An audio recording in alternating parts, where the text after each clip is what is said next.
बरोबर. तर त्या 2012च्या त्या केस नंतर 2013 पासून मुंबई पोलीसमध्ये निर्भया पथक आहे, जे की फक्त महिलांसाठी 24/7 अवेलेबल असतं. 24 तास म्हणजे माहिती आहे आपल्याला, अगदी रात्री 12 ते सकाळच्या पहाटेच्या 6 वाजेपर्यंत. त्या वेळेमध्ये सुद्धा मी कसं सांगू पोलिसांना किंवा मी कसं घराच्या बाहेर पडू हा विचार मनात आणायचा नाही. डायरेक्ट 100 नंबर 103 नंबरला फोन करायचा. तुम्ही जिथं कुठेही असाल पोलीस गाडी तिथं येणार. मुंबई पोलीस खूप अलर्ट आहे. तुम्ही भांडणं वगैरे केल्यानंतर कॉल करत असाल, गाडी येते ना कोणी केलं का नाही फोन, बरेच कॉल करतात. तर तुम्ही असंही तुम्हाला कधी अडचण असेल तर तुम्ही फोन केला तर गाडी येणार, किंवा तुम्हाला शक्य असेल तर तुम्ही पोलीस स्टेशनला येऊ शकता. ठीक आहे. तर आता तुम्हाला मी थोडक्यात एक केसेस सांगते आणि त्याचे लॉ पण सांगते की आपल्यासाठी IPC मध्ये काय काय प्रोव्हिजन केलेले आहेत. आपल्याला जर कोणी छेडछाड वगैरे काढली आपली, आपण आता भाजी वगैरे आणायला जातो, किती जणांनी असं एक्सपिरियन्स केला, आपल्याला हात लावून गेला, इकडे तिकडे कोणीतरी हात लावतात ना, सगळ्यांना लावतात. आम्ही पण सिव्हिल ड्रेसवरती असतो तेव्हा एक्सपिरियन्स केलेले आहेत. पण तुम्ही कोणी विचारलं का की तू का केलं असं? तो सॉरी बोलतो, निघून जातो. तुम्ही विचारलं का केलंस? त्याला घेतलं चौकात, 4 लोकांना गोळा केलं? नाही केलं, नाही करत आपण. आपल्याला कुठे तेवढा वेळ आहे. तो हात लावतो, अजून 4 जणींना निघून जातो.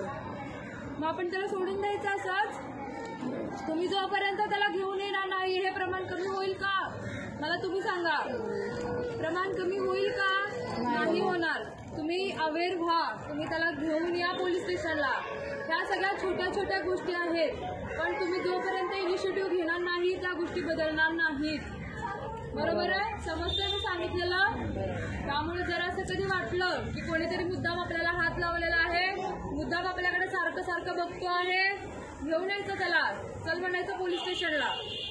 ठीक आहे. किंवा आता एक एक्झाम्पल सांगते. भाजी आणायला एक गेली होती महिला, ती म्हणते की टोमॅटो कसे आहेत, तर त्यानंतर तो म्हणतो, म्हणजे त्याने किंमत वगैरे सांगितली, पण ती बोलते नरम आहेत थोडे, जरा कडक दाखव.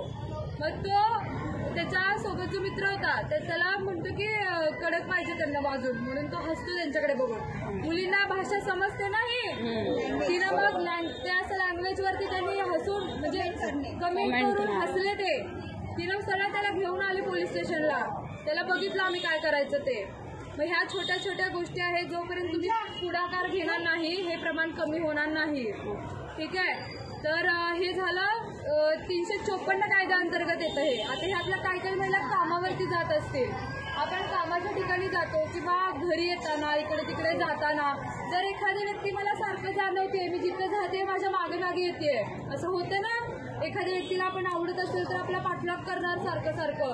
खास करून मुली ज्या 15 ते 20 वर्षाच्या वगैरे आहेत, सारखं त्यांच्या मागे मागे जायचं तर छान दिसते म्हणून, किंवा तिला बोलण्याचा प्रयत्न करायचा, तू छान दिसतेस, तुझ्याशी मैत्री करायची आहे. शाळेतली मुली सुद्धा. त्यामुळे आपण आपल्या मुलांकडे जास्त लक्ष द्यायचं. ते घरी आल्यानंतर काय काय करतात आणि त्यांची संगत कशी आहे, ते कोणाकोणाच्या सोबत असतात, त्यांचं फ्रेंड सर्कल कुठलं आहे. बरोबर आहे? पटतंय मी सांगितलेलं?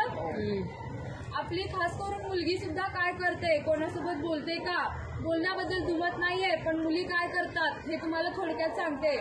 थोडंसं व्हिडिओ कॉलिंग वगैरे करणं, किंवा समोरच्याने काहीतरी सांगितलं की तुम्हाला असले फोटो पाठव, ते हे करून फोटो पाठव. बरोबर? म्हणजे तुम्हाला समजतंय मी काय सांगायचंय तुम्हाला.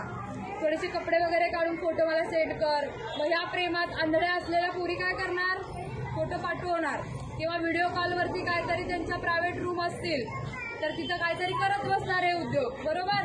स्क्रीनशॉट मारायला किती वेळ लागतो व्हिडिओ कॉल केल्यावर? मग ब्लॅकमेलिंग करणार परत, तुझे हे फोटो मी व्हायरल करेन, मग तू माझ्यासोबत राहा, नाहीतर मी तुझ्या घरच्यांना सांगेन. मग